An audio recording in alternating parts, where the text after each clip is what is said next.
Halo, selamat pagi. Assalamualaikum warahmatullahi wabarakatuh. Teman-teman Technical Officer, semoga dalam keadaan sehat ya dan tetap semangat tentunya.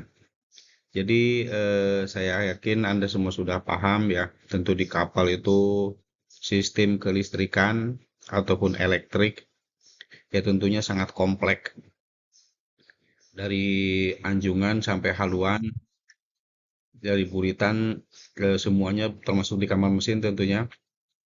Beberapa peralatan permesinan digerakkan oleh sistem kelistrikan.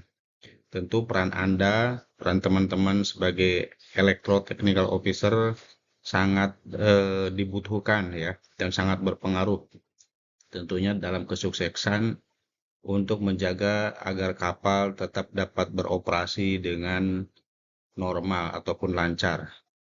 Anda bisa bayangkan di kamar mesin aja, tentu permesinan itu sangat kompleks.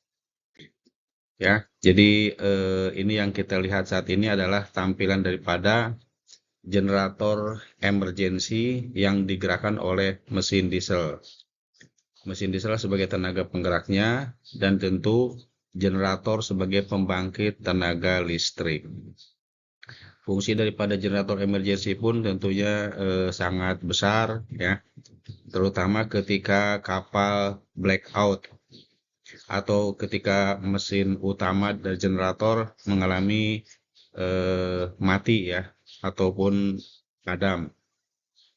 Tentu peran daripada generator emergency sangat dibutuhkan sekali, terutama untuk sistem penerangan di kamar mesin.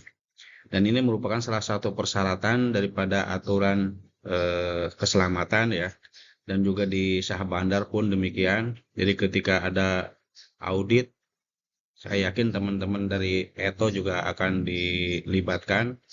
Jadi peran daripada generator emergency ini tentunya sangat mempengaruhi kelayak lautan kapal.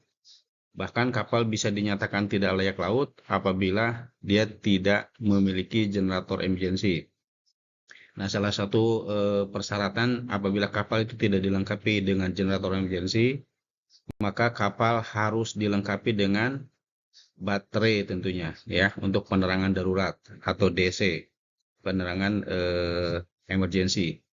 Ini yang kebetulan genset ya, sistem genset.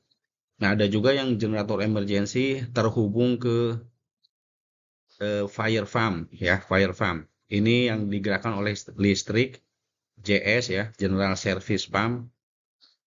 Nah, umumnya harusnya generator emergency itu terhubung ke sistem pemadam darurat ya, sistem pemadam darurat. Karena ketika kapal itu mengalami kebakaran, maka generator emergency harus dapat berfungsi dan pompa pemadam kebakaran darurat pun demikian. Harusnya dapat difungsikan sebagai pemadam kebakaran.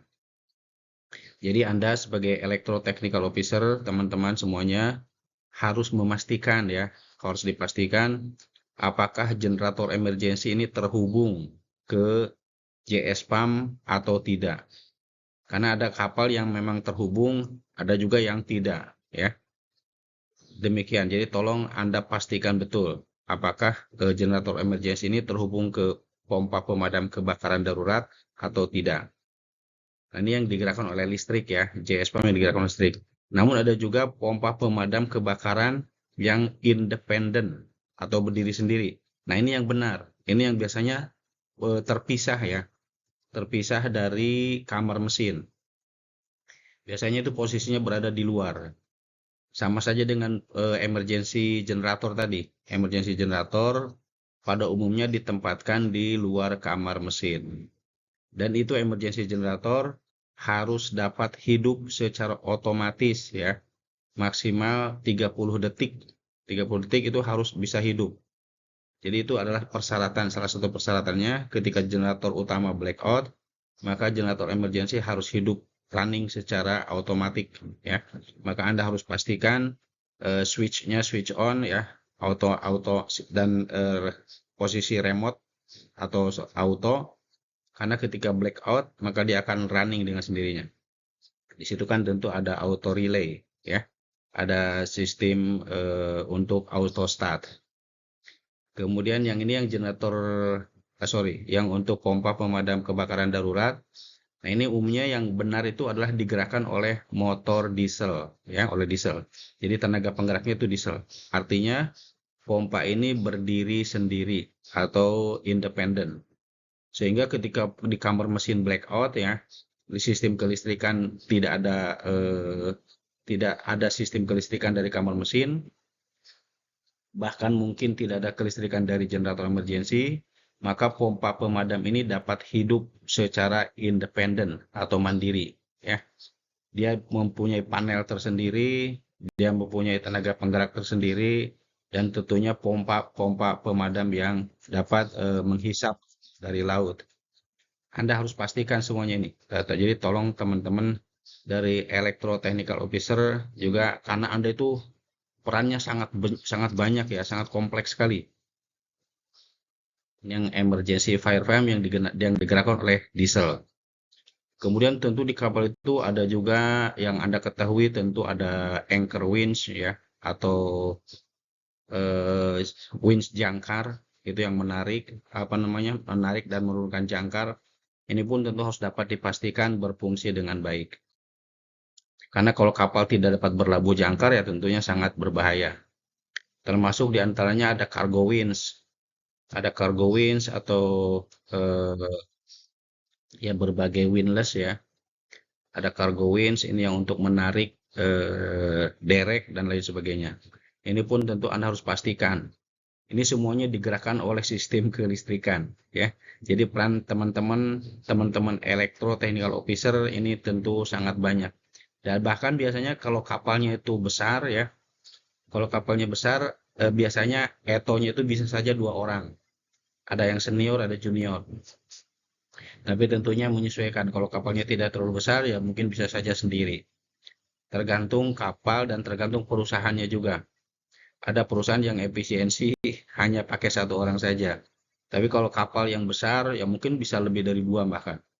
Apalagi kalau rig, ya di rig, itu yang tentunya ETO-nya sangat banyak. Itu peluang untuk Anda semua. Ada juga mooring winch, ya. Ini pun tentu digerakkan oleh elektrik. Jadi semuanya Anda harus pastikan bahwa alat-alat tersebut berfungsi dengan benar, ya, dapat bergerak, dapat difungsikan untuk menarik ataupun menggulung tali. Demikian juga dengan sistem kemudi. Nah, ini sistem kemudi. Sistem kemudi ini juga bermacam-macam, ya. Anda ini yang sistemnya masih manual, driven gear, ya, yang digerakkan oleh gigi-gigi. Ada juga tentu yang sistem telemotor, ya. Ini semua Anda saya yakin paham. Ada juga sistem kemudi elektrohidrolik, ya. Nah, ini sistem kemudi yang tenaga penggeraknya itu tentu ada beberapa macam. Ada yang digunakan secara mekanik, yang tadi yang mekanik digerakkan secara manual, ya. Ada juga tentu yang digerakkan oleh tenaga penggeraknya itu uap atau steam. Ada juga yang menggunakan sistem kelistrikan dan juga ada elektrohidrolik. Nah, ini tentu kompleks sekali. Saya yakin Anda semuanya paham, ya, bahwa di kapal juga tentunya bermacam-macam. Ada yang menggunakan listrik, ada elektrohidrolik, dan lain sebagainya. Nah, demikian, ya. Semoga apa yang disampaikan bermanfaat, dan nanti semoga Anda juga selalu berperan yang baik untuk keselamatan pelayaran dalam menjaga dan mengantarkan barang, ya, dari satu tempat ke tempat lain. Selamat, semoga sukses selalu dalam lindungan Yang Maha Kuasa. Oke? Sukses. Assalamualaikum warahmatullahi wabarakatuh.